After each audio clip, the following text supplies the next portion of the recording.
Fala, torcedor do mais querido, seja bem-vindo ao canal Fla-Cegueta. Meu nome é Fábio Saoz e a partir de agora vamos com as últimas do Mengão. Pois é, nação, parece que a derrota contra o Central Córdoba na última quarta-feira não vai surtir naquilo que a gente achou que fosse acontecer, que é o quê? Que é também a priorização pela conquista da Copa Libertadores da América. Pelo que a imprensa anda divulgando por aí, a prioridade continua sendo o Campeonato Brasileiro, o que no entendimento de todos nós, acredito, é um total erro de planejamento. Você sim tem que priorizar o Campeonato Brasileiro, mas você sim também tem que priorizar a Copa Libertadores, assim como a Copa do Brasil. Afinal de contas, estamos falando de um Flamengo que tem uma folha salarial de aproximadamente 40 milhões de reais mensais, um clube com elenco que você consegue facilmente dividir em dois times altamente qualificados, Flamengo A, Flamengo B, com peças que ainda podem completar os bancos dessas duas equipes e dar caldo. Um treinador que é tratado por muitos como a maior revelação dos últimos tempos, um emergente que vai chegar lá na seleção brasileira no seu devido tempo, que vai conquistar a Copa, a Liga dos Campeões, né? A Copa do Mundo também, a Liga dos Campeões, inclusive, no seu devido tempo. Então é o seguinte, ó, e outra, um clube onde tem todas as estruturas de modo que permita a alta performance de qualquer profissional que lá esteja. Ou seja, o Flamengo é um clube que dá 100% de aparato para que as conquistas venham por todas as frentes. Então, por que priorizar a tal da Série A e desmerecer a Copa Libertadores, né? A derrota doeu, machucou todos nós, causou revolta na torcida e nos próprios jogadores. Disseram aí que depois que a bola parou de rolar, né, que teve ali a derrota consolidada, o vexame histórico consolidado, o clima no vestiário era o pior possível. Teve clima de velório, todo mundo com cara amarrada, geral boladinho da vida, dando porrada nos armários. O Felipe Luiz tentou um ensaio de discurso, mas vamos lá, Felipe Luiz é um péssimo motivacional, né? Ele é um péssimo motivador, né? Ele mesmo diz isso na coletiva, que não é motivador de coisa alguma, ele é treinador de futebol. O jogador não precisa de motivação, precisa de treinamento. Isso são palavras do Felipe Luiz. Então ele tentou um discurso o qual não surtiu efeito nenhum. O Gerson também tentou, mas porra, meu irmão, vou te falar. Na moral, gente, o Coringa tá sem argumento nenhum pra falar qualquer coisa que o valha. Primeiro, que não jogou nada entrando no segundo tempo. Segundo, que se queimou legal com essa renovação de contrato com o Flamengo. Terceiro, que veio com um discurso hipócrita demais quando disse, depois que assinou o contrato, que não havia necessidade, pois ainda tinha 1 ano e meio pela frente. Ou seja, sacanagem, meu irmão, sacanagem por todos os lados. Então o clima no vestiário estava terrível e não poderia ser de outra forma. Tanto estava que o Wesley acabou batendo boca com o torcedor. O Wesley que de fato voltou da seleção brasileira irreconhecível. A maldição da amarelinha caiu em cima do Wesley.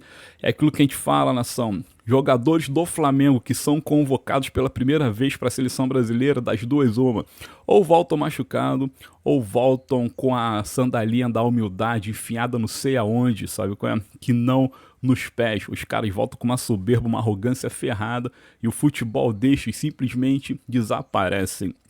Aconteceu isso com o Bruno Henrique, quando ele foi convocado a primeira vez, chegou lá voando, voltou uma baranga. Aconteceu com Ayrton Lucas, a mesma coisa. Aconteceu com o Fabrício Bruno e agora está acontecendo com o Wesley. Isso para ficar somente nos jogadores mais recentes. Bom, tá aí. O clima de caos continua instalado e o Flamengo tem que dar conta disso, pois o próximo jogo é importantíssimo. A partida contra o Grêmio, domingo, 5h30 da tarde, horário esdrúxulo demais. Ganhou uma importância acima do normal, assim como ganhou também uma importância acima do normal aquele jogo lá na frente contra a LDU. O Flamengo lá na altitude de Quito vai ter que vencer de qualquer jeito, pois o empate já não basta mais, meu irmão. O empate ferra completamente as nossas pretensões de classificação às oitavas da Liberta, né? Então, pra tu ver, olha o problema que seu Boto, seu Bap e seu Felipe Luiz meteu o Flamengo, né? Bom, Flamengo e Grêmio domingo, vamos falar um pouco sobre esse jogo aí. Tem retorno de jogador importante, trazer as últimas do Mengão, mas antes, rapidinho, peço que vocês deixem um like neste vídeo, curta aí este material, se inscreva no canal pra gente poder chegar mais próximo dos nossos 9.500, estamos pertinho, galera. Compartilhe o vídeo, deixa comentário e para quem pode se tornar membro, faça a sua assinatura, valeu? Assine ao clube de membros do canal Fla-Cegueta, baratinho, a partir de R$ 2,90. E é só chegar junto, aproveitando a deixa, mandar um abraço para os grandes apoiadores, rapidinho, né? José Roberto Borges, Luciano Lupa, Fernando Ourinho, Humberto Eco e nosso querido Carlos Antônio Benício, que foi o 01 a comprar a ideia do canal. Essa turma tá ajudando bastante e eles estão começando a ter as suas contrapartidas, ou pelo menos irão começar a receber, já que os materiais estão sendo produzidos. Valeu, nação, muito obrigado, tamo junto e bora lá. Flamengo enfrenta o Grêmio no próximo domingo, terceira rodada do Brasileirão. A vitória se tornou importantíssima. Cara, eu acho que é o seguinte, nunca esse jogo foi tão importante como dessa vez. Flamengo e Grêmio teve a sua história iniciada lá em 1939, primeiro jogo, 1939, né? Olha quanto tempo faz, cara, olha quanto tempo faz. E foi um amistoso e terminou em 1-1. 12 anos depois, as equipes voltaram a se encontrar em 1940, aliás, 1937, 1949, aí sim, 12 anos depois, 49, Flamengo e Grêmio se enfrentaram de novo, aí deu 5-0 o Grêmio, cara. Meu irmão, parada do Grêmio é casca grossíssima, o adversário historicamente complicado. Foram mais 6 confrontos depois de 1949, todos com derrotas rubro-negras. A única vez que o Flamengo conseguiu vencer o Grêmio, aliás, a primeira vez que o Flamengo conseguiu vencer o Grêmio foi em 1970, cravado, vencemos por 2-1. Dali pra frente a coisa vem meio que se equilibrando. Então, ó, ao todo foram 124 confrontos, 43 vitórias do Flamengo, 42 do Grêmio e 34, 39 empates. O Flamengo tem 158 gols marcados, aliás, 156 gols marcados e 158 sofridos.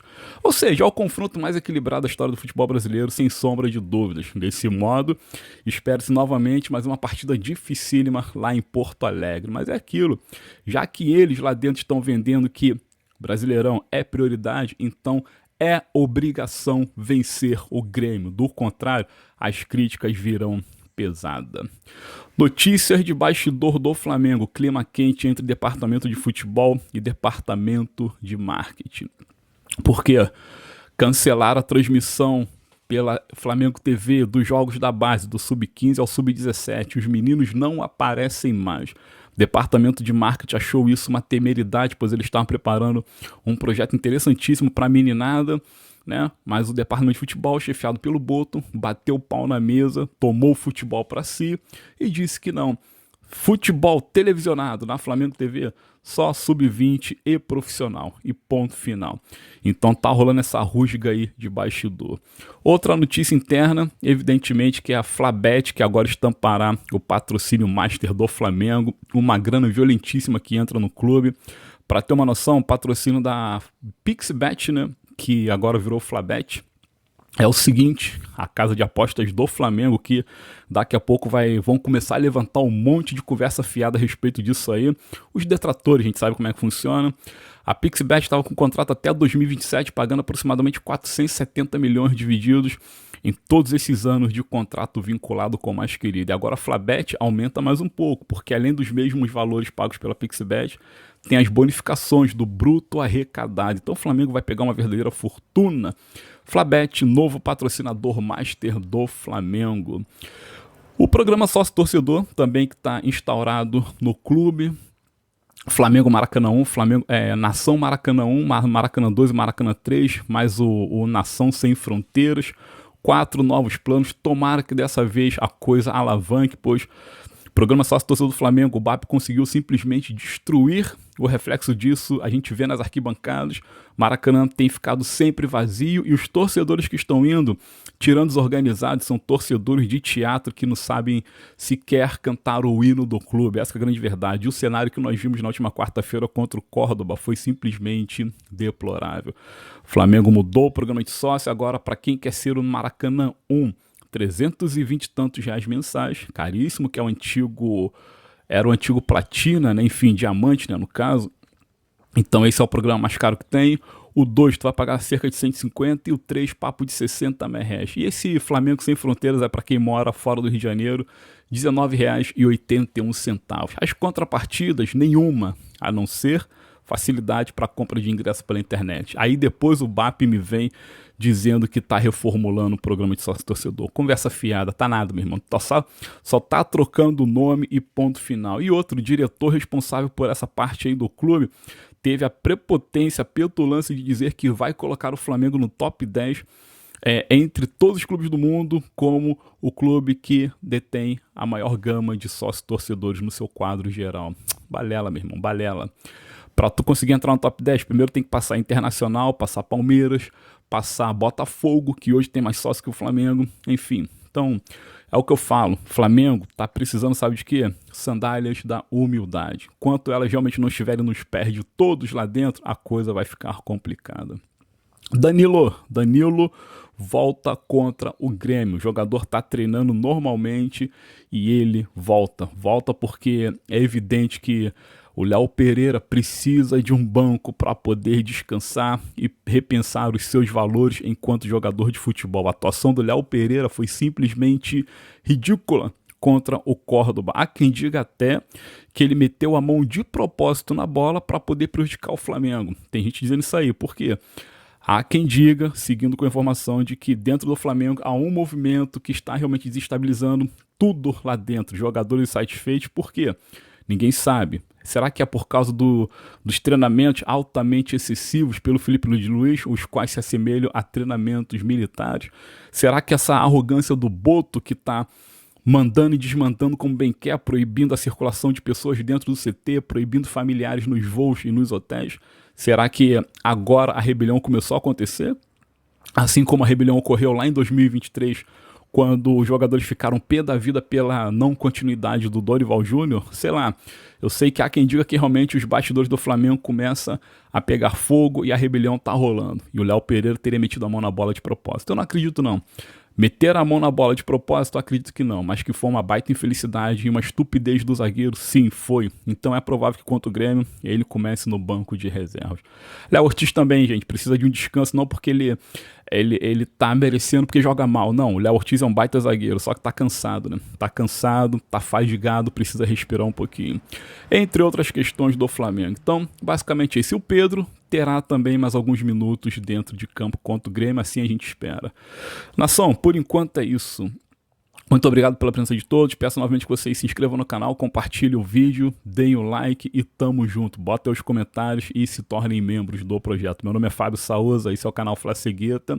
E bora lá, clima continua pesado, clima continua hostil, porque tu perder para um estreante de Libertadores, meu irmão, você sendo o principal favorito a conquistar a coisa toda, não dá, né? Não dá para tu passar pano, não dá para você relativizar a derrota histórica.